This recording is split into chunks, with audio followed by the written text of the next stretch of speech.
Welcome to the Office Superheroes channel. My name is Nicholas, and in today's short video, we're going to demonstrate a very simple solution to inserting bullets in Excel. As we already know, Excel offers us several solutions for this purpose as well. However, in this video, we will show a simpler and faster solution. So what are we going to do? First, we need to select the cells in which we want the bulleted list to appear. Then, using the right button, we will get to the Format Cells option. We click on the Number tab, and we need to select the custom category. If we want the bullets to be displayed along with the task list, we need to insert an important point. In the Type section, we'll remove the word General. Next, we enter the specific bullet symbol we want to use, and add a space followed by the sign.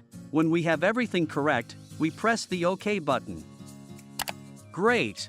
Let's try it out. If we enter apple, strawberry, and kiwi, Excel will prefix each record with the bullet point we entered in the field. Changing the type of bullet point is also very easy. Repeat the same steps as before. We'll select the cells in which we want to change the bullet type.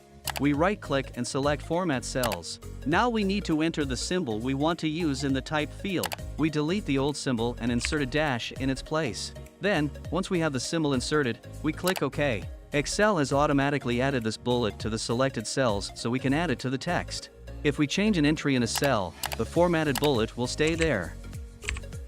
Well done! It was child's play, wasn't it? If you found the video helpful, don't forget to let us know via a like or comment. Would you like to see more videos on how to learn Excel quickly and easily? If so, be sure to subscribe and join our Office Superheroes team. Thank you for watching this video, and I hope to see you at the next one.